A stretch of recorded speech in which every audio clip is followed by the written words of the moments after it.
Welcome to our fourth video और इसके अंदर हम लोग करने वाले हैं अपनी केमिकल रिएक्शंस का टॉपिक कंटिन्यू। तो चलिए स्टार्ट करते हैं। सबसे पहले जो केमिकल रिएक्शन हम लोगों को करनी है वो करनी है एल्काइलेशन।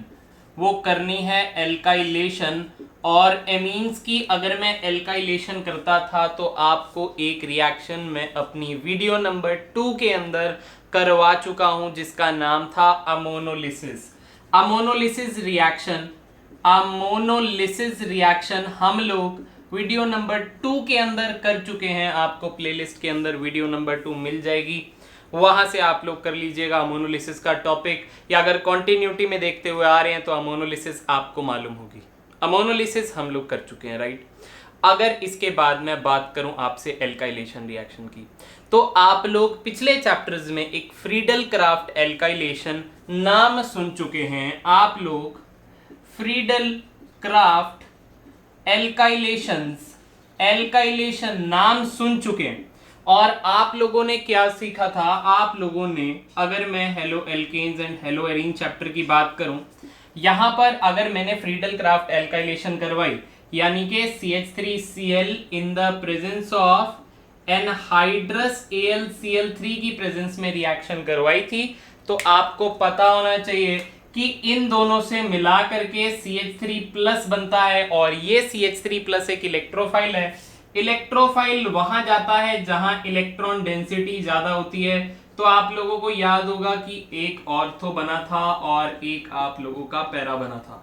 इस तरीके से आपको ये दो बातें अगर याद हैं तो मैं आपको एक बात बताना चाहता हूं। ये तो halo alkane hello arene chapter की कहानी थी। अगर मैं इस चैप्टर की बात करूं तो मैं एमीन्स टॉपिक पढ़ रहा हूं, और एमीन्स टॉपिक के अंदर अगर एरोमेटिक एमीन मुझे बनाना पड़े तो उसका नाम होता है एनिलीन। This is aniline. अगर एनिलीन की बात करूं मैं आप लोगों से, इसके अंदर मेरे को अगर करवानी पड़ जाए एनहाइड्रस AlCl3 की प्रेजेंस में रिएक्शन करवानी पड़ जाए, तो आपको ये पता होना चाहिए कि ये जो नाइट्रोजन ग्रुप होता है, इस पे जो लोन पेयर दिख रहा है आप लोगों को, ये आराम से डोनेट कर सकता है। ये नाइट्रोजन काफी ज्यादा एक्टिवेटिंग ग्रुप है, ये आसानी से अपने इलेक्ट्रॉन पेयर को डोनेट कर सकता है। अगर ये आसानी से इलेक्ट्रॉन पेयर डोनेट कर देगा तो आप लोग ये बोलेंगे कि सर ये एनहाइड्रस AlCl3 CH3Cl के साथ रिएक्ट करके अगर ये बनाता था। मैंने आपको बोला अगर इन केस ऐसा हो जाए, ये स्पीशी और ये स्पीशी आपस में रिएक्ट कर जाए तो कभी CH3+ बनेगा, कभी CH3+ बन ही नहीं पाएगा। मैं आपको बताना चाहता हूं कि NH2 और AlCl3 रिएक्ट कर जाता है। NH2 और AlCl3 रिएक्ट कर जाता है। ये ल्यूइस एसिड है, ये लोन पेयर है, ठीक है। ये एक सॉल्ट बना देगा, ये इसको अपना इलेक्ट्रॉन पेयर डोनेट करेगा और ये कुछ इस टाइप से सॉल्ट बना देगा। NH2 पे आ जाएगा प्लस AlCl3, इस पे माइनस डाल सकते हो, तो ये एक सॉल्ट बना दिया। अगर AlCl3 NH2 के साथ रिएक्ट कर गया, हमारे बेंजीन पे पड़े NH2 के साथ रिएक्ट कर गया, तो आप मुझे ये बताओ कि कभी ये CH3+ बनेगा? ये CH3+ कभी बनेगा ही नहीं, ठीक है। तो मैं आपको बताना चाहता हूँ यहाँ पे कोई रिएक्शन नहीं होने वाली। ऊपर जो रिएक्शन प्रोसीड हुई है वो ये इलेक्ट्रोफिलिक सब्स्टिट्यूशन रिएक्शन से। इसका मैकेनिज्म भी हम लोग पहले डिस्कस कर चुके हैं, तो इस चैप्टर में करने की जरूरत नहीं है क्योंकि ऑलरेडी हम लोग 3 चैप्टर्स में इसके मैकेनिज्म को डिस्कस कर चुके हैं।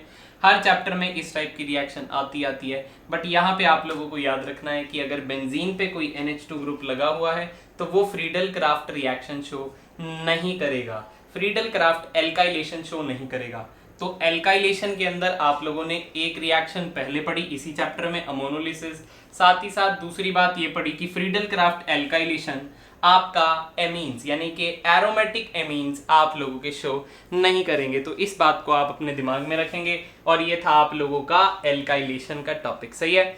तो यहाँ पे आप लोग ये वाली चीज पहले पढ़ चुके हैं और ये एक नई बात आज आप लोगों ने सीख ली है, ठीक है। तो मैं यहाँ से ये बोर्ड पे हटा रहा हूँ और हम लोग बढ़ते हैं आगे।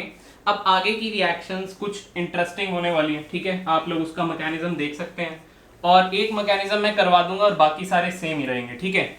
अब मैं आपको बोलूं ये तो थी एल्काइलेशन। अब मैं आपको अगर बोलूं एक कर दो एसाइलेशन, राइट। अब फ्रीडल क्राफ्ट एसाइलेशन भी होती थी, तो फ्रीडल क्राफ्ट एसाइलेशन यहाँ पे हम लोगों ने नहीं करनी है, सही है। वो किस में हम लोग दिखाते थे, पुराने चैप्टर्स में दिखाते थे, और एरोमेटिक के केस में हम लोग ये वाली बात करते थे। अगर मैं बात करूं मुझे एमीन्स के केस के अंदर, सिर्फ और सिर्फ एमीन्स के केस के अंदर, एलिफेटिक एमीन्स यानी कि चेन वाले एमीन्स के अंदर अगर मुझे बात करनी पड़ी एसाइलेशन की, तो क्या सर होगी? बिल्कुल होगी, बिल्कुल होगी। अगर मैं एलिफेटिक एमीन्स की बात करूं, अगर मैं एलिफेटिक एमीन्स की बात करूं, तो मैं तुम लोगों को करके दिखाऊंगा एसाइलेशन में एसिड क्लोराइड्स के साथ रिएक्ट, एसिड क्लोराइड्स के साथ रिएक्ट करेंगे हम लोग रिएक्ट कर सकते हैं एस्टर्स के साथ, और हम लोग रिएक्ट कर सकते हैं एसिड एनहाइड्राइड के साथ, एसिड एनहाइड्राइड्स के साथ, सही है। अब एनहाइड्राइड्स क्या होते हैं ये भी आप लोग पिछले चैप्टर में पढ़ चुके हो, एल्डिहाइड कीटोन कार्बोक्सिलिक एसिड में से, ठीक है। तो एनहाइड्राइड आप लोगों को वहां से आने चाहिए कि क्या होते हैं। तो मैं डायरेक्ट आप लोगों को एक मैकेनिज्म शो करूंगा, और इन तीनों के केस में सारे मैकेनिज्म एक जैसे ही हैं लगभग। तो पहले मैकेनिज्म को बड़े प्यार से, बड़ी मोहब्बत से और बड़े अच्छे से देखिएगा, शिद्दत से, ताकि आप लोग एक ही बार में बाकी सारा काम करना सीख जाएं, सही है। तो मैं शुरू करता हूं आप लोगों का एसिड क्लोराइड्स के साथ। सबसे पहले मैं एसिड क्लोराइड की बात करूं तो आप लोगों को पता होना चाहिए एसिड क्लोराइड होता है सर सबसे simple CH3 double bond OCH, इसका नाम होता है इथेनॉइल क्लोराइड। इथेनॉइल क्लोराइड नाम होता है इसका, इथेनॉइल क्लोराइड नाम होता है इसका, ठीक है, काफी कॉमन है, आप लोग को मालूम है। अब अगर सर इसके अंदर एमीन डालो, कौन सा एमीन डालें आप लोग? सर कोई भी एलिफेटिक ले लो, C2H5NH2 ले लो, C2H5NH2 मैंने ले लिया। क्या है C2H5NH2? इथेनमीन, इसका नाम है इथेनमीन, आप लोग लिख लीजिएगा। अब सर रिएक्शन करके दिखाओ फटाफट, बड़ी जल्दी हो रही है बच्चे। देखो मैं अगर इसको थोड़ा सा मॉड्यूलेट कर दूं ताकि आप लोगों को मैकेनिज्म समझाना आसान हो, तो इसमें कुछ गलत नहीं है। तो मैं यहां से इथेनॉइल क्लोराइड को थोड़ा सा अपने हिसाब से, ये जो CH3 और C double bond O bond है, इसको आगे पीछे कर रहा हूं। अब देखिए अगर मैं आप लोग को बोलूं कि मैं डबल बॉन्ड नीचे बना दूं, ठीक है, बुक की तरह बना देते हैं बिल्कुल, और CH3 ऊपर बना दूं, तो कोई प्रॉब्लम तो नहीं है। बात तो अभी भी वही है तो ये अभी भी इथेनॉइल क्लोराइड। अब ध्यान से देखिएगा, ये लोन पेयर आपका डेफिशिएंट कार्बन पे अटैक करेगा और ऑक्सीजन पे आएगा माइनस, तो ये क्या बनाएगा? बड़े ध्यान से देखिएगा क्या बनाएगा। ये बनाएगा CH3CH2, C2H5 को मैंने CH3CH2 लिख दिया। N ने लोन पेयर लूज किया तो N पे आ गया प्लस, सही है।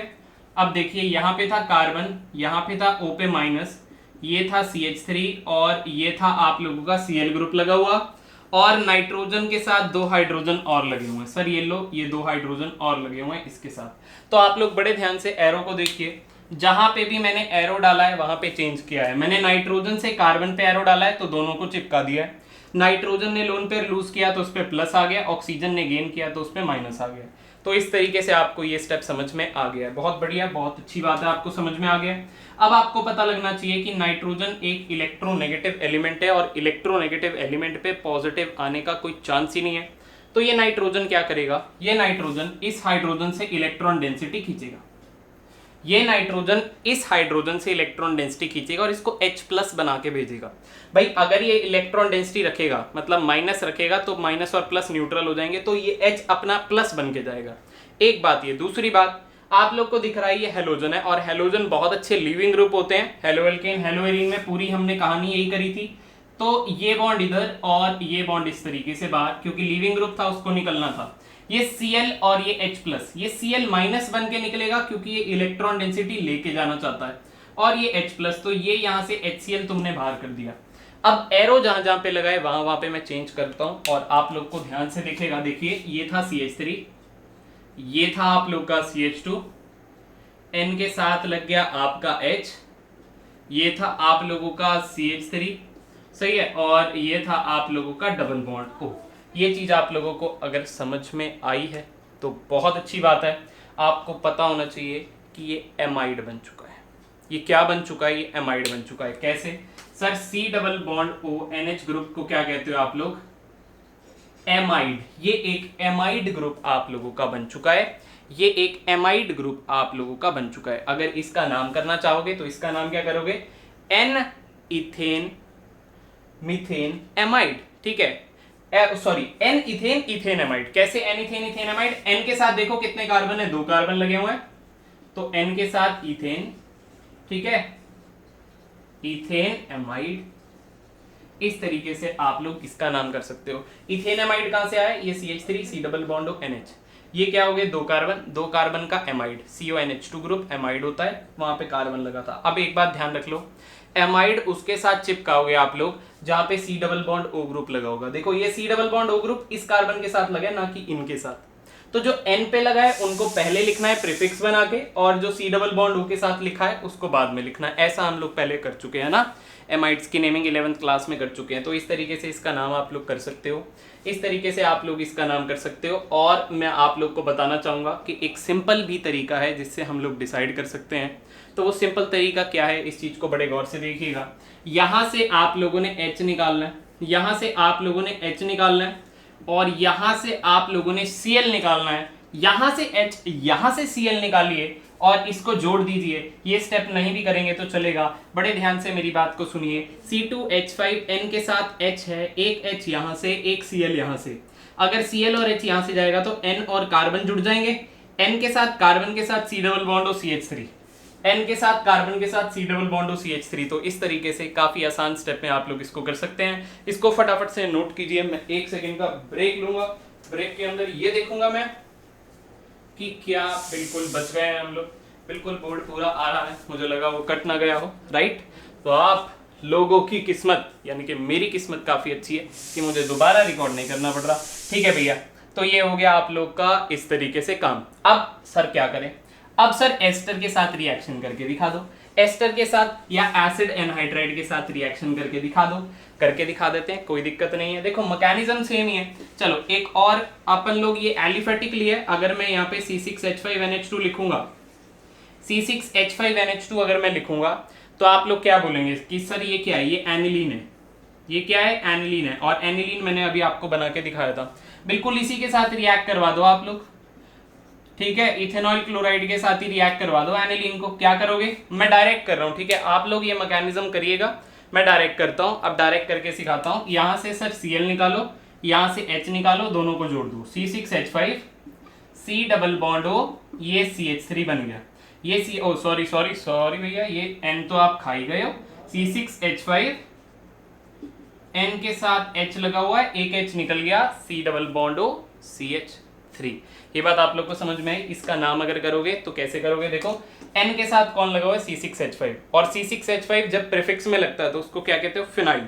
तो इसको लिख लो आप लोग N फिनाइल इथेन एमाइड। तो इसका नाम हो गया N फिनाइल इथेन एमाइड। सही है, इथेन स्टैंड्स फॉर दो कार्बन, ये C डबल बॉन्ड और NH2 ग्रुप इज एमाइड। तो N पे लगा हुआ फिनाइल, क्योंकि बेंजीन जब एज अ प्रीफिक्स लगता है उसको हम फिनाइल कहते हैं। तो N फिनाइल इथेन एमाइड इसका नाम हो गया। और इस तरीके से आप लोग इसको नोट कर लीजिए, ये था आसान तरीका। इसके बाद बढ़ते हैं हम अपने अगले ग्रुप पे, जो है एसिड एनहाइड्राइड्स का।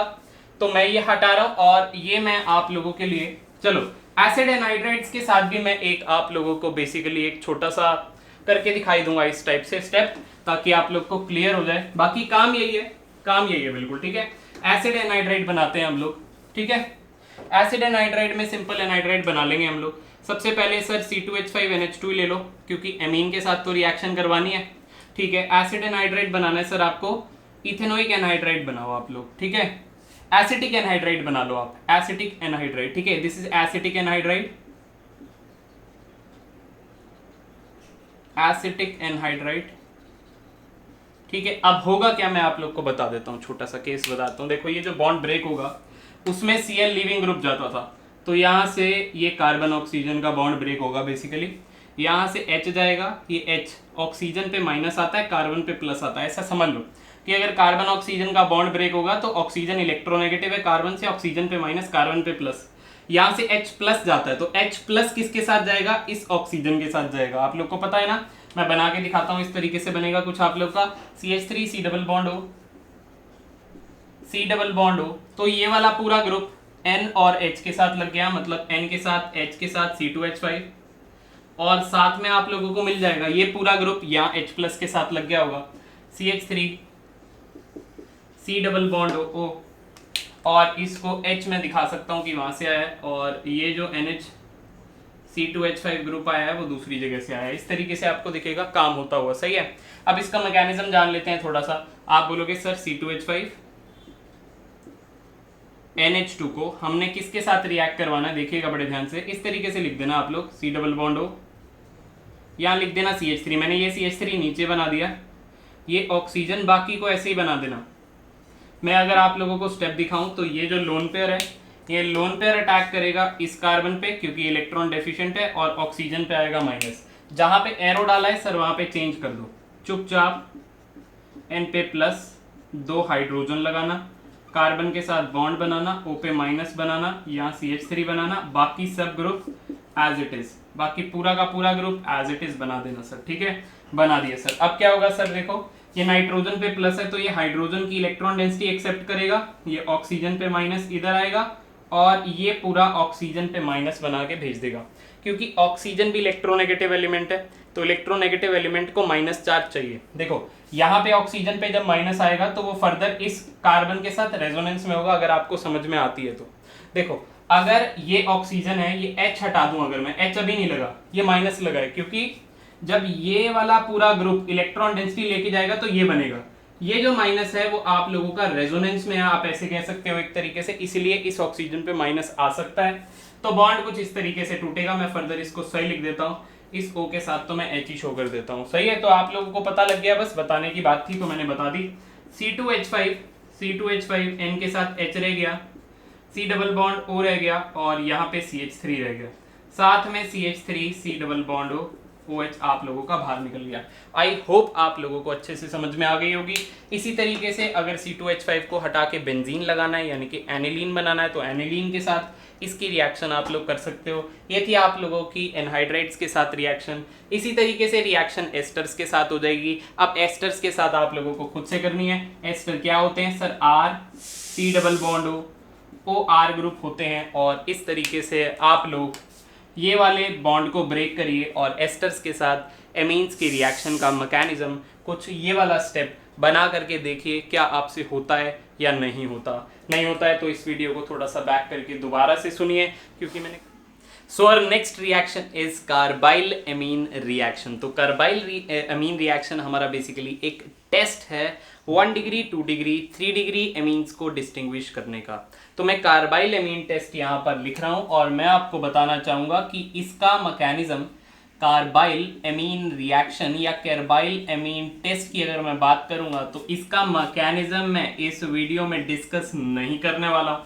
इसकी केवल और केवल रिएक्शन दी हुई एनसीईआरटी में और हम केवल और केवल इसकी रिएक्शन करेंगे। बोर्ड के पॉइंट ऑफ व्यू से ये क्लास बन रही है तो उसी पॉइंट ऑफ व्यू से मैं डिस्कशन करूंगा। एनसीईआरटी खोल के बैठ सकते हैं आप लोग, बिल्कुल टॉपिक टू टॉपिक मैंने एनसीईआरटी कवर कर रखी है, बहुत अच्छे से कवर कर रखी है, उससे रिलेटेड सारे क्वेश्चन आपके हो जाएंगे। तो कार्बाइल एमीन रिएक्शन का मैकेनिज्म इस वीडियो में तो मैं डिस्कस नहीं करूंगा, बट अगर करूंगा तो इसके आप लोग देख लीजिएगा डिस्क्रिप्शन में मैकेनिज्म डाल के कि कुछ दिया हुआ है या नहीं दिया हुआ है, क्योंकि आने वाले टाइम में धीरे धीरे हम लोग अपडेट कर रहे हैं तो उस हिसाब से आप लोग देख सकते हैं। मैं आगे बढ़ता हूँ कार्बाइल एमीन टेस्ट के ऊपर। तो कार्बाइल एमीन टेस्ट करते वक्त आप लोगों को करना क्या है कि आप लोगों को 1 डिग्री एमीन लेना है। ठीक है, मैंने यहाँ पे मीथेन एमीन ले लिया। RNH2 लिख सकते हैं या CH3NH2 लिख सकते हैं आप लोग, एक ही बात है। बस ये ध्यान रखना है कि ये 1 डिग्री एमीन मैंने आप लोगों के लिए बनाया। 1 डिग्री एमीन के अंदर आप लोगों को CHCl3 लेना है, साथ में KOH लेना है। KOH के 3 यूनिट ले सकते हैं और यहाँ पे आपको हीट कर देना है, गर्म कर देना है। आप लोगों यहाँ से क्या निकाल लेंगे, यहाँ से 3K और यहाँ से 3Cl निकाल लेंगे तो 3KCl आप लोगों के बाहर हो जाएंगे। ठीक है, यहाँ से OH और यहाँ से H और यहाँ से H अगर आप लोग निकाल लेंगे तो 3H2 भी आपके बाहर हो जाएंगे।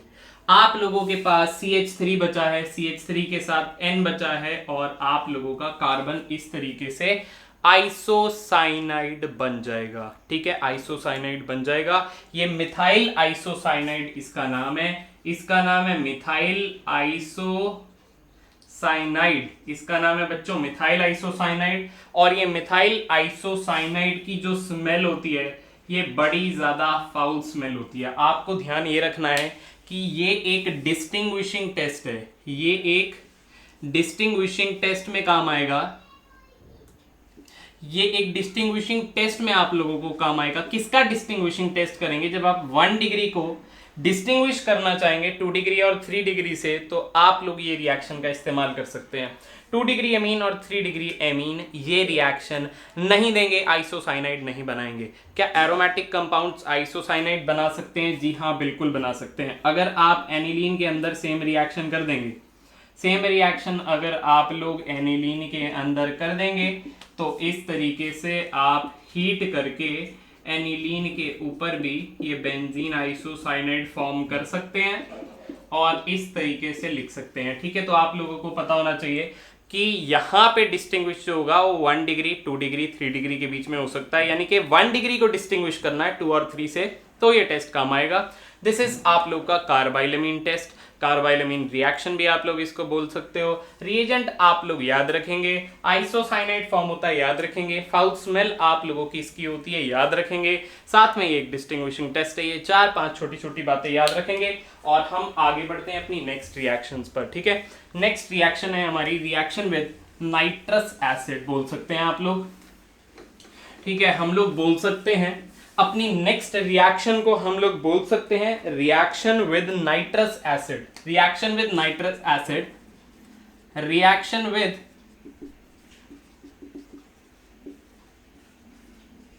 Nitrous acid, reaction with nitrous acid. ठीक है, तो रिएक्शन विद नाइट्रस एसिड कैसे करेंगे आप लोग रिएक्शन विद नाइट्रस एसिड? ठीक है, सबसे पहले आप लोग को एक एलिफेटिक एमीन लेना है। ये मैंने ले लिया aliphatic amine and this is 1 degree, ये दिस इज 1 डिग्री एमीन, ये 1 डिग्री कोई एमीन होगा।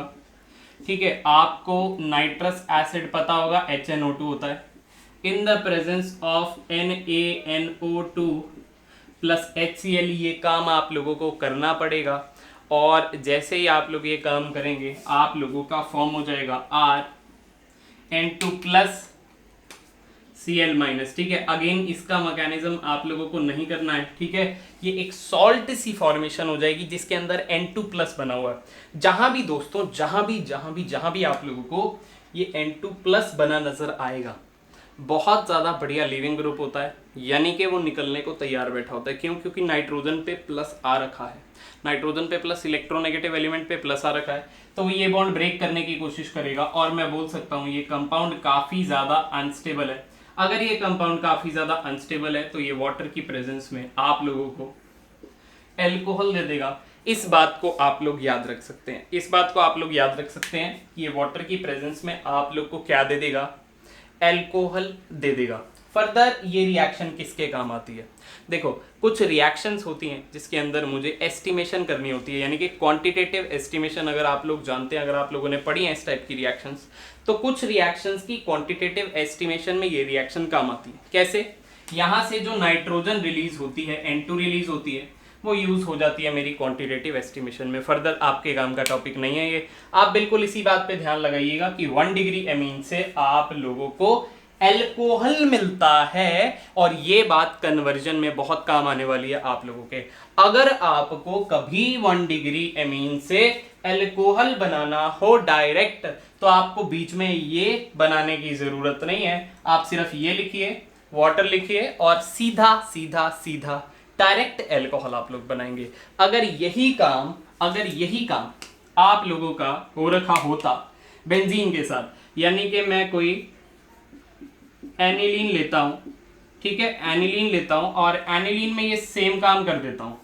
ये रिएक्शन हम लोगों ने पहले भी पढ़ रखी है और इसका मैकेनिज्म भी हम लोगों ने पहले डिस्कस किया हुआ है, तो यहाँ पे कोई मैकेनिज्म डिस्कस करने की जरूरत नहीं है। फर्दर मैंने मैकेनिज्म एनसीईआरटी वाले पोर्शन में नहीं करवाया था इस रिएक्शन का। इस रिएक्शन को 0 से 5 डिग्री सेल्सियस की प्रेजेंस में करवाता हूँ, यानी कि कम टेम्परेचर में करवाता हूँ और इस रिएक्शन का नाम होता है डाईएज़ोटाइजेशन। डाईएज़ोटाइजेशन, डाईएज़ोटाइजेशन भी आप लोग इसको बोल सकते हो, ठीक है। और आप लोग क्या बनाओगे, बेंजीन पे N2+ और Cl-। देखिए ये N2+Cl- बहुत अच्छा लीविंग ग्रुप है, ये बहुत अच्छा लीविंग ग्रुप है, बहुत अच्छा। कहने का मतलब ये N2+ इस बॉन्ड के इलेक्ट्रॉन्स को ले जाना चाहता है किसी भी हालत में।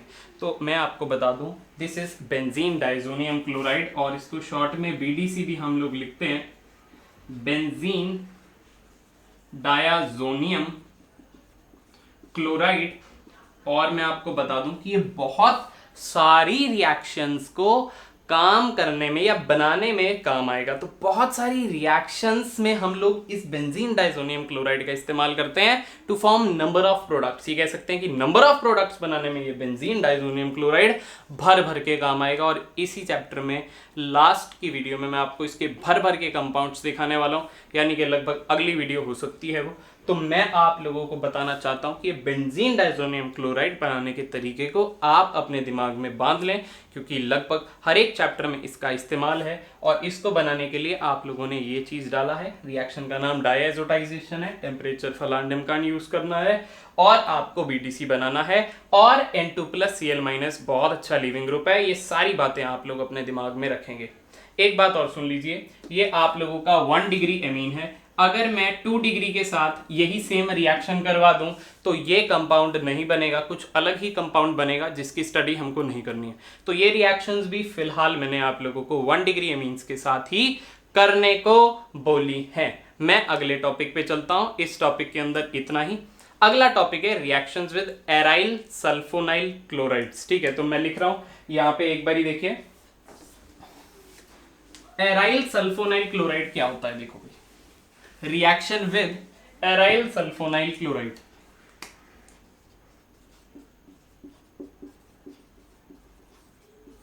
ठीक है, बड़े ध्यान से देखिएगा एराइल सल्फोनाइल क्लोराइड क्या होता है। देखो, एराइल मतलब कोई एरोमेटिक रिंग होगी और सल्फोनाइल क्लोराइड की अगर मैं बात करूं तो इस टाइप से ग्रुप होगा। दिस इज आप लोगों का, ठीक है, बेंजीन सल्फोनाइल क्लोराइड। इसका नाम लिख लो यहां पे, बेंजीन सल्फोनाइल क्लोराइड। बहुत अच्छे। इसको किसके साथ रिएक्ट करवाओगे? सर एमीन्स के साथ। कोई दिक्कत ही नहीं। मैंने कहा यार ये एमीन ना मैं इस तरीके से बना रहा हूं। और सुनना बड़े ध्यान से बेटा जी, आप बात कुछ इस तरीके से अपने दिमाग में रखोगे कि जो मैकेनिज्म हमने पहले किया था फर्स्ट रिएक्शन के अंदर, जिसमें मैंने रिएक्शन विद एसाइलेशन टॉपिक में आप लोग को करवाया था, यानी कि सेकंड थी ऑलमोस्ट इस वीडियो की रिएक्शन, H निकलेगा C निकलेगा, बिल्कुल वैसा ही मैकेनिज्म जाएगा। मैं आपको बता दूं, नाइट्रोजन पे लोन पेयर S पे अटैक करेंगे, O पे माइनस जाएगा, O का माइनस वापिस आएगा, Cl को भगा देगा। आप लोग अपने दिमाग में पिक्चर बना सकते हैं उसकी, और इस तरीके से यहां से जो कंपाउंड बनेगा वो कुछ इस तरीके से बनेगा। ठीक है, Cl चला गया, H लग गया, N तो था ही, मतलब ये N के साथ ही H लगा हुआ है। अगर मैं आप लोगों को दिखाऊं, और यहां से ये लग गया CH3। ये बात आप लोग को समझ में आ गई?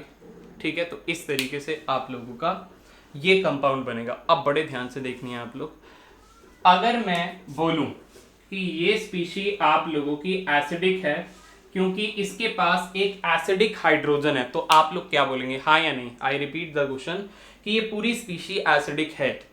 ये पूरी स्पीशी सर अगर एसिडिक है आपकी, तो बताओ ये कैसे एसिडिक है? बेटा इसके पास कहीं ना कहीं H+ होगा जो ये डोनेट कर रहा होगा। कहाँ है सर H+? हमको तो नहीं दिख रहा। बेटा देखिए, ये इलेक्ट्रोनेगेटिव एलिमेंट है N।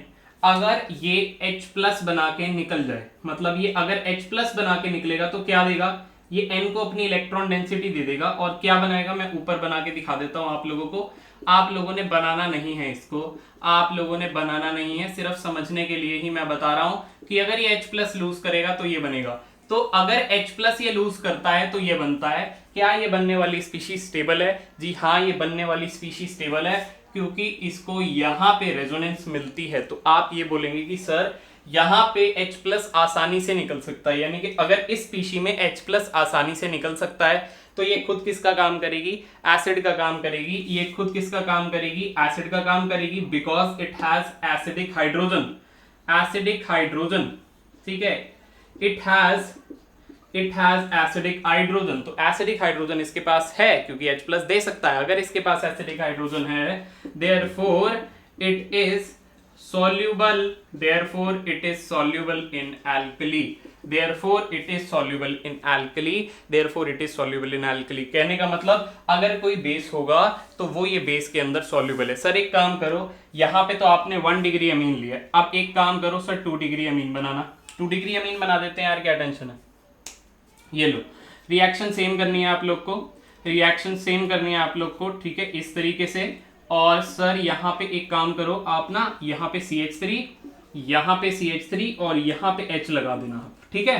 क्या सर ये रिएक्शन होगी? जी हाँ, ये रिएक्शन होगी बच्चों, क्योंकि यहाँ पे H पड़ा हुआ है, यहाँ पे Cl पड़ा हुआ है, तो सर क्या बनेगा? बना दो यार, फटाफट से बना देते हैं बच्चों, आप भी बनाते रहो साथ साथ में।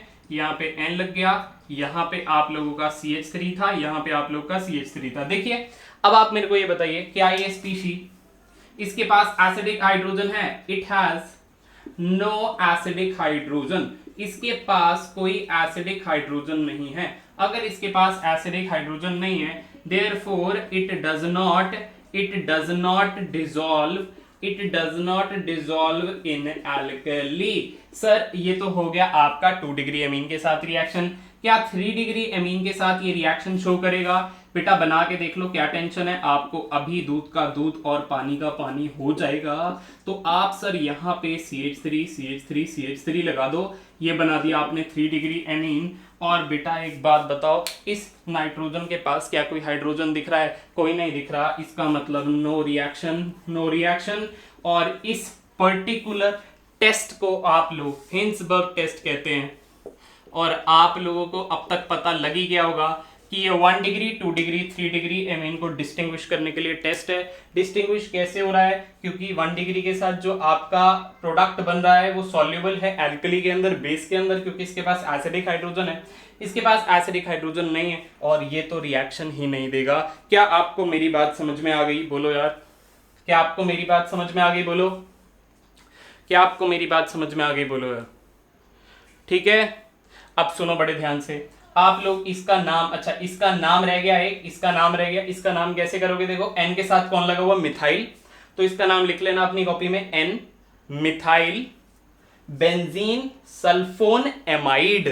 N methyl benzene sulphone amide इसका नाम हो जाएगा, N methyl benzene sulphone amide इसका नाम हो जाएगा। इसका नाम लिख लीजिएगा आप लोग। तो मैंने आपको नाम भी बता दिया, नाम ढूंढने का तरीका भी बता दिया। इस तरीके से आप लोगों का ये हिंसबर्ग टेस्ट पूरा होता है। Now moving on to our next topic which is electrophilic substitution reaction. Electrophilic substitution reaction, ठीक है। इलेक्ट्रोफिलिक सब्स्टिट्यूशन रिएक्शन करनी है और सबसे पहले इलेक्ट्रोफिलिक सब्स्टिट्यूशन रिएक्शन के अंदर हम लोगों को करनी है ब्रोमिनेशन। हम लोगों को करनी है ब्रोमिनेशन। ब्रोमिनेशन क्या मतलब होता है? सर Br2 ऐड करवाना है, और क्या मतलब होगा? ठीक है भैया, हमने लिया एनिलीन, हमने लिया आप लोगों का एनिलीन, इसमें कराई हमने ब्रोमिनेशन, और सर इसमें Br2 ऐड कर दो और 3 यूनिट ऐड करने पड़ेंगे अगर आप वाटर की प्रेजेंस में ब्रोमिनेशन करवाते हैं, क्योंकि आपको पता होना चाहिए कि एनिलीन, आप लोगों का एनिलीन काफी ज्यादा रिएक्टिव है, और काफी ज्यादा रिएक्टिव होने की वजह से ये ऑर्थो, पैरा और ऑर्थो पर एक साथ तीनों जगह आप लोगों का ब्रोमीन लगा देगा। ये बात आप लोग को समझ में, आपको ये तो पता होगा कि Br2H2O यानी कि ब्रोमीन वाटर अगर आप लोग डालते हैं तो इन दोनों से Br का एक इलेक्ट्रोफाइल जनरेट होता है, Br+ जनरेट होता है। वो Br+ तीनों जगह पे जलता है, ठीक है। आप लोगों ने बहुत सारी रिएक्शंस में देखा होगा कि केवल ऑर्थो पैरा पे। अब ऑर्थो पैरा पे क्यों गया यार?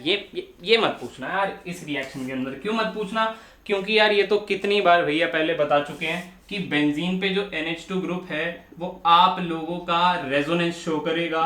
और कैसा ग्रुप है? +R ग्रुप है। तो +R ग्रुप के अकॉर्डिंग ये डोनेटिंग ग्रुप होता है। डोनेटिंग ग्रुप किस टाइप से रेजोनेंस शो करता है ये आपको मालूम होना चाहिए। तो यहाँ डबल बॉन्ड N पे प्लस H पे 2 आएगा और ये कुछ इस तरीके से बनेगा।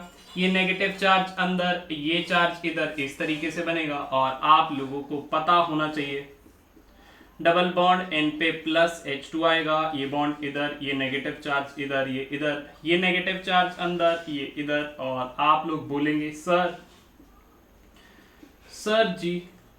जी कि ये तो ऑर्थो पैरा ऑर्थो पर नेगेटिव चार्ज आता है जब आप रेजोनेटिंग स्ट्रक्चर बनाते हो। लास्ट स्टेप आप लोगों का कुछ इस तरीके से अंदर, और ये कुछ इस तरीके से आप लोगों को रेजोनेंस जो है वो शो करके दिखाई है। मैंने यहाँ पे काफी बेकार राइटिंग में करके दिखाई है क्योंकि काफी जल्दी मैंने ये काम किया है, क्योंकि आप लोगों को पहले से आता था। तो आप लोग देख सकते हैं कि ऑर्थो पे, ये पैरा पे, और ये ऑर्थो पर आपका नेगेटिव चार्ज आता है।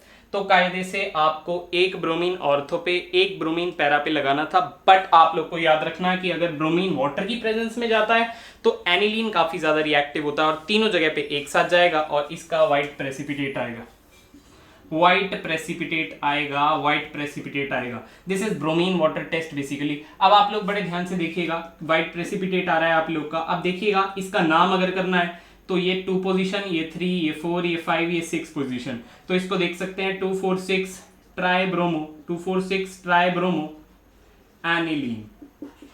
ठीक है, 2,4,6 ट्राइब्रोमो एनिलीन इसका नाम है, व्हाइट प्रेसिपिटेट इसकी आती है। सर अगर मुझे क्वेश्चन उठता है कि सर अगर मुझे एक जगह ब्रोमीन लगाना हो तो मैं क्या करूं, मैंने कहा तो एक टर्म आएगी प्रोटेक्शन, आप लोगों को प्रोटेक्शन इस्तेमाल करनी पड़ेगी। प्रोटेक्शन का मतलब हो गया है यहां पे कुछ ऐसा ग्रुप ऐड करना जिससे इसकी रिएक्टिविटी कम हो जाए, that is known as protection. और प्रोटेक्शन किससे करूं, प्रोटेक्शन आप लोग कर सकते हैं एसिटिक एनहाइड्राइड से। देखिए मैं क्या बोले जा रहा हूं, आपको नहीं समझ में आ रहा, आपकी खोपड़ी घूम रही है, बड़े ध्यान से देखिए भैया, बड़े ध्यान से देखिए, काम की बात तो तुम्हारे दिमाग में जाती नहीं है, यहाँ पे देखोगे तो समझ में आ जाएगी। ये है आपका एसिटिक एनहाइड्राइड और इसकी रिएक्शन मैं पहले आपसे करवा चुका हूं। तो ये बॉन्ड यहाँ से ब्रेक होता है और O पे माइनस आता है, कार्बन पे प्लस, और आप लोगों को बना के मैं ऑलरेडी दिखा चुका हूं, तो मैं बता देता हूं क्या बनेगा।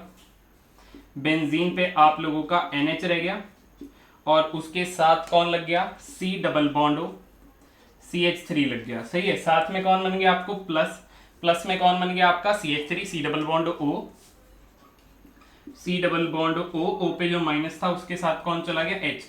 ऐसी रिएक्शन और इसका मैकेनिज्म मैं पहले करवा चुका हूं। अब इस स्पीशी को बड़े ध्यान से देखो, इस स्पीशी को बड़े ही ज्यादा ध्यान से देखो, ठीक है।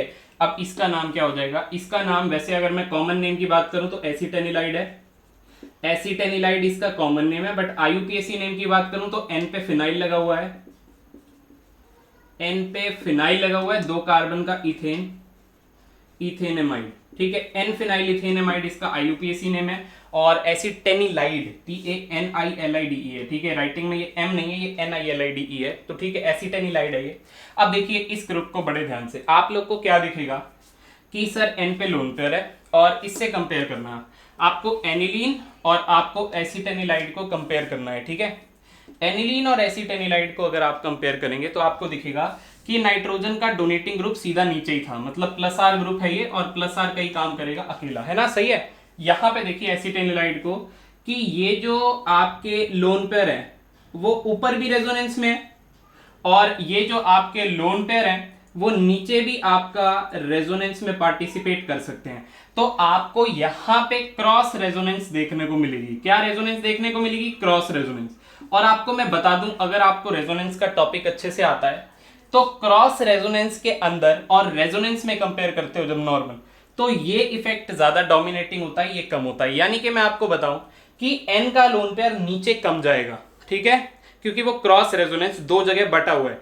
और दूसरी बात, रेजोनेंस का टॉपिक याद दिलाऊं मैं आपको, तो अगर ये मॉलिक्यूल ऊपर वाले को देखो और बेंजीन में देखो और मैं आपको पूछूं कहां रेजोनेंस अच्छी होगी, तो आप बोलोगे सर ऊपर मॉलिक्यूल के अंदर, विद इन इट्स अपना मतलब ऊपर वाली रेजोनेंस अच्छी रेजोनेंस होती है, ऐसा 11th में हमने पढ़ रखा है। तो इसका मतलब सर नाइट्रोजन लोन पे डोनेट तो करेगा बेंजीन रिंग को, डोनेट करके माइनस चार्ज भी लाएगा ऑर्थो पैरा पे, बट माइनस चार्ज की डेंसिटी कम होगी।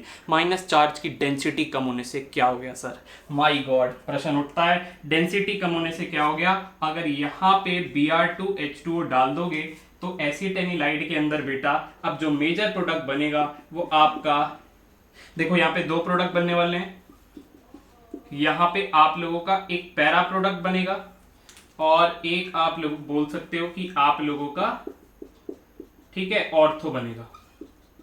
यहाँ पे आप लोग बोल सकते हैं कि एक ऑर्थो बनेगा, एक पैरा बनेगा, बट मेजर आप लोग का ये होगा क्योंकि यहां पे मोटा ग्रुप, यहां पे ग्रुप, ये आपस में रिपल्शन करेंगे, तो ये हो गया आप लोग का मेजर प्रोडक्ट। सर आप लोग ने बोला था कि ये एनिलीन होना चाहिए और एनिलीन के साथ एक ब्रोमीन लगाना है, तो ये आपने ये एमाइड सा क्यों बना रखा है बेटा, सुन मेरी बात, सुन बड़े ध्यान से, मैं रेजोनेटिंग स्ट्रक्चर हटा के तेरे को बताऊंगा कि ये रेजोनेटिंग स्ट्रक्चर अपने आप से बना लेना।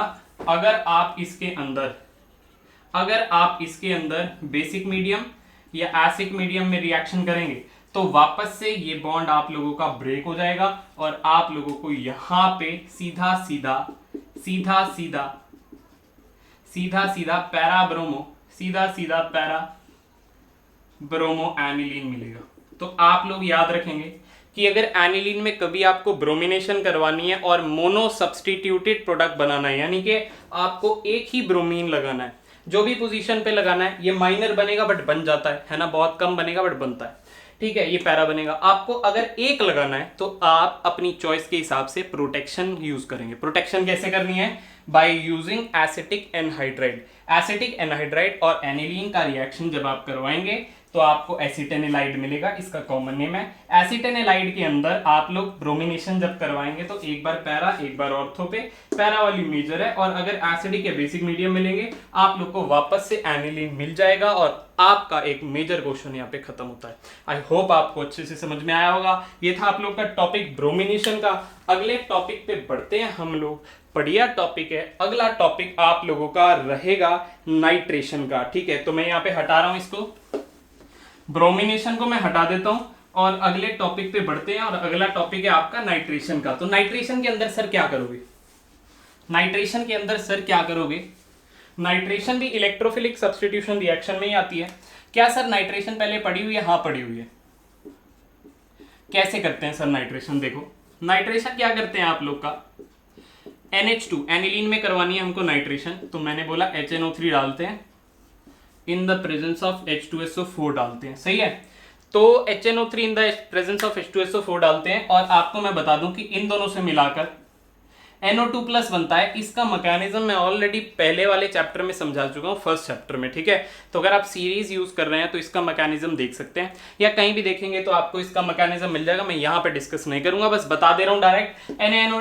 HNO3 और आप लोगों का H2SO4 को अगर मिलाएंगे आप लोग तो आप लोगों का बनेगा NO2, पानी की प्रेजेंस में कर देते हैं, NO2 प्लस मिलेगा। एक इलेक्ट्रोफाइल है तो आपको पता होना चाहिए, कहां पे इलेक्ट्रॉन डेंसिटी ज्यादा थी अभी रेजोनेटिंग स्ट्रक्चर में। आप बोलेंगे ऑर्थो पैरा पर,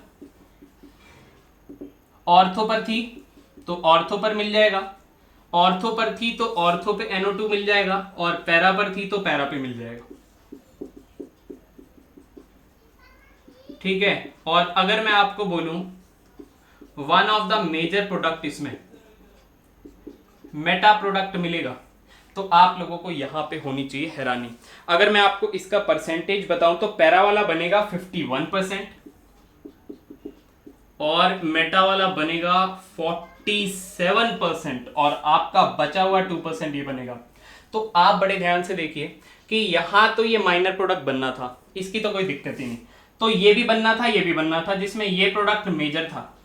आप लोगों का one of the major product meta nitroaniline कैसे मिला, ये आपका क्वेश्चन है। और आपको बड़ी हैरानी होनी चाहिए ये जान के कि सर क्या ये भी मिलता है, क्या सर ऐसा भी होता है, क्या ऐसा भी होता है कि कभी नाइट्रेशन कराओ और मेटा प्रोडक्ट मिल जाए और इनसे बना था NO2 प्लस? होता है, बिल्कुल होता है, यहां पे होगा। कैसे होगा? अगर आप लोगों को मैं बताऊं कि ये एनिलीन अगर H2SO4 के साथ पहले रिएक्ट कर जाए, ये एनिलीन अगर H2SO4 के साथ पहले रिएक्ट कर जाए तो क्या होगा? H2SO4 के अंदर से H+ निकलता है, सबको मालूम है, दुनिया को मालूम है ये बात। तो वो H+ के साथ रिएक्शन अगर ये लोन पेयर पहले अपना इसको इलेक्ट्रॉन डोनेट कर दे और फटाफट से NH3+ बना ले, इसका नाम होता है एनिलीनियम आयन। अगर ये एनिलीनियम आयन बन गया तो नाइट्रोजन पे प्लस है, ये आप लोगों का -R ग्रुप हो जाएगा। ये -R ग्रुप हो गया तो इलेक्ट्रॉन डेंसिटी अब ऊपर जाएगी। जब इलेक्ट्रॉन डेंसिटी ऊपर जाती है तो आप लोगों की नेगेटिव चार्ज जो है वो मेटा पोजीशन पर ज्यादा होती है, क्योंकि जब ये बॉन्ड ऊपर जाएंगे तो ऑर्थो और पैरा पे प्लस प्लस आएगा, तो इलेक्ट्रॉन डेंसिटी ज्यादा मेटा पे है, इसीलिए आने वाला इलेक्ट्रोफाइल मेटा पोजीशन पर लगेगा। और यहां पे आप लोगों को करवानी है प्रोटेक्शन, अगर आपको मेटा नाइट्रो एनिलीन नहीं चाहिए तो, ठीक है। तो आप लोग क्या कर सकते हैं, इसका प्रोटेक्शन करवा सकते हैं। बेसिकली और फिर आप लोगों को मेटा नाइट्रोएनिलीन नहीं मिलेगा, क्योंकि फर्दर फिर वो H+ के साथ रिएक्ट नहीं करेगा। देखिए अब आप लोग सोचने की बात है, ये सिर्फ थ्योरी है और थ्योरी के पर्सपेक्टिव से ही आपको याद रखना है कि सर देखिए ये जो H+ यहां से निकलता है, अगर इसकी रिएक्टिविटी ज्यादा है, अगर इसकी रिएक्टिविटी ज्यादा है तो ये H+ के साथ रिएक्ट फटाफट से कर जाएगा, इंस्टेंट कर जाएगा। तो देखिए आप, ये जो H+ है वो इसके साथ भी रिएक्ट करता है और NO2+ बनाता है, और ये जो H+ है वो इसके साथ भी रिएक्ट करता है। अगर ये H+ एनिलीन के साथ रिएक्ट करेगा तो एनिलीनियम आयन बनाएगा, जिससे बनने वाला नाइट्रेशन का प्रोडक्ट आपका मेटा प्रोडक्ट होगा। ठीक है, अगर ये H+ NO2 के पास रिएक्ट करेगा और इससे रिएक्ट नहीं करेगा, इससे रिएक्ट नहीं करेगा, अगर इससे रिएक्ट नहीं करेगा तो आप लोगों को ऑर्थो और पैरा प्रोडक्ट मिलेगा सिर्फ। तो आपको यहां पे मिक्सचर मिलता है। अगर आप लोग इस एनिलीन की रिएक्टिविटी लो कर दें तो वो H+ के साथ रिएक्ट ही नहीं करेगा, और रिएक्टिविटी लो करने के लिए आप लोगों ने एसिटिक एनहाइड्राइड के साथ रिएक्शन करी थी, जिसको मैंने नाम दिया था प्रोटेक्शन का। तो आप अगर प्रोटेक्शन करके नाइट्रेशन करेंगे तो आपको मेटा प्रोडक्ट नहीं मिलेगा। ये बात आप लोग को समझ में आ गई होगी। फर्दर प्रोटेक्शन हटाने के लिए उसको एसिडिक मीडियम या बेसिक मीडियम में हम लोग डाल लेते हैं। ये बात आप लोग को दिमाग में रखनी पड़ेगी। और ये था आपका टॉपिक नाइट्रेशन का। इसके बाद एक और टॉपिक है आपका जिसका नाम है सल्फोनेशन। मैं आगे बढ़ रहा हूँ, ये हटा रहा हूँ ये सारी कहानी। आई होप आप लोग को समझ में आ गई होगी। जब आप क्वेश्चन आंसर करेंगे तो आप लोगों को रिएक्शंस मेरे वाली करनी है। एक बार आप लोग आंसर पढ़ जरूर लेना बुक के अंदर से कि आपको लिखना किस तरीके से है। अगर आप अपनी लैंग्वेज बनाना आसानी से जानते हैं तब तो आपका काम सिंपली हो जाएगा। अगर आपको लिखने में प्रॉब्लम आती है, एक बार एनसीईआरटी के सॉल्यूशन चेक कीजिएगा, आंसर तो आपको पता ही होगा, जैसे ही पढ़ोगे तुरंत दिमाग में सेट हो जाएगा। आगे बढ़ते हैं अगले टॉपिक पे जिसका नाम है हमारा सल्फोनेशन। तो सल्फोनेशन करेंगे हम लोग, और सल्फोनेशन के अंदर हम लोग क्या करेंगे, H2SO4 ही ऐड करवाएंगे। देखिए ये काम आप अभी भी कर चुके हैं, बस आपको लिखने का नजरिया बदलना है। आपको क्या ऐड करवाना है, H2SO4। अब देखिएगा होता क्या है, H2SO4 कुछ इस तरीके से होता है। ठीक है, H2SO4 एक एसिड इसलिए है क्योंकि ऑक्सीजन पे जो माइनस बनेगा ये H+ डोनेट कर देगा, तो ये काफी ज्यादा स्टेबल है क्योंकि इसको रेजोनेंस मिल रहा है, इसीलिए ये एसिड है। तो ये H+ का रिएक्शन पिछली रिएक्शन में दिखाया था। अब अगर मैं बोलूं कि H+ इसके साथ रिएक्ट कर गया तो आपने मुझे बोला था कि सर ये NH2 अगर अमोनिया H+ के साथ रिएक्ट कर जाएगा तो ये NH के साथ एक और H लगा देना, NH3 कर देना और ये प्लस कर देना। समझ रहे हो ना, अगर ये H+ के साथ रिएक्ट कर जाएगा तो ये अपना लोन पेयर लूज कर गया प्लस, और H इसके साथ चिपक गया। सर ये क्या है, ये इसके साथ चिपक जाएगा और HSO4- एक सॉल्ट बना देगा, एक सॉल्ट बना देगा। ये बात आप लोग को समझ में आ रही होगी। ठीक है, और इसका नाम है एनिलीनियम हाइड्रोजन सल्फेट। ठीक है, इसका नाम ये है एनिलीनियम हाइड्रोजन सल्फेट। बिल्कुल सही बोला मैंने, इसका नाम एनिलीनियम हाइड्रोजन सल्फेट बना देगा। ये एक आप लोगों का सॉल्ट फॉर्मेशन हो गई। फर्दर इसके बाद क्या होगा, इसको सर जब आप हीट कर दोगे, क्या कर दोगे, इसको हीट करना है, और हीट करने का जो टेम्परेचर है वो आप रख लेना 473 के करीब। अगर ऐसा काम करेंगे आप तो क्या होगा सर, ये जो आपका HSO4 है ये आप लोगों का नीचे शिफ्ट कर जाएगा और ये क्या बना देगा, NH2 बना देगा बेंजीन पे बना देगा NH2 और यहां पे लगा देगा SO3H। ये स्टेप आप लोग अपने दिमाग में बांध लें। फर्दर इसके अंदर एक और काम होगा आपका, प्रोटॉन ट्रांसफर होगा इसके अंदर, क्योंकि आपको पता है इसके अंदर SO3H जब बनेगा तो SO3H किस तरीके से बना हुआ है, SO3H किस तरीके से बना हुआ है, बेंजीन पे SO3H लगा हुआ है, यानी कि इस OP के माइनस के साथ मान लो ये बेंजीन का ग्रुप और ये NH2 इस तरीके से लगा हुआ है। यही तो है आप लोगों का, बेंजीन पे NH2 और SO3H। सही है, तो ये H+ अभी भी लूज हो सकता है। अगर ये H+ यहां से लूज हो सकता है तो ये H+ को गेन करेगा कौन, ये वाला नाइट्रोजन। तो ये वाला नाइट्रोजन आराम से ये H+ को गेन कर सकता है। तो यहाँ पे आपका प्रोटॉन ट्रांसफर होता है। प्रोटॉन ट्रांसफर होने के बाद आप लोग बोलते हो यहाँ पे NH3+ बनेगा और यहाँ पे SO3- बनेगा। अगर एक ही स्ट्रक्चर के अंदर आपको पॉजिटिव नेगेटिव एक साथ दिखें तो आप उसको बोलते हो ज्विटर आयन, और ये होती है इसकी ज्विटरायनिक फॉर्म। तो इस तरीके से आप लोगों ने करनी थी सल्फोनेशन। सल्फोनेशन आप लोगों ने कर ली है और आप लोगों को काफ़ी सारी केमिकल रिएक्शंस आ गई हैं। आप लोग बस एक बात का ध्यान रखिएगा कि सल्फोनेशन करवाते हुए कोई ऑर्थो कोई पैरा प्रोडक्ट नहीं बनाना है इसके अंदर डायरेक्ट, क्योंकि एमीन आप लोगों का लगा हुआ है ऊपर NH2 ग्रुप, ये डायरेक्ट H+ के साथ रिएक्शन करा के सॉल्ट बना देगा। ये बात आप लोग को ध्यान रखनी है। पहले ही सॉल्ट फॉर्मेशन होगी, देन आप लोगों को एक पैरा प्रोडक्ट मिलेगा। ठीक है, एक बार पैरा प्रोडक्ट मिल गया तो पैरा प्रोडक्ट के अंदर फर्दर आप दिखा सकते हो कि कैसे प्रोटॉन ट्रांसफर हुआ है, कैसे ज्विटरायनिक फॉर्म बनी है। तो आप लोग इस रिएक्शन को अच्छे से करेंगे और ये सारी की सारी बढ़िया से पढ़िएगा। वीडियो को लाइक, चैनल को सब्सक्राइब जरूर करना है। मिलते हैं अपनी अगली वीडियो में जिसमें हम चैप्टर को खत्म कर देंगे बिल्कुल अच्छे से। तो बहुत बहुत शुक्रिया वीडियो देखने के लिए। प्लीज़ लाइक ज़रूर करना।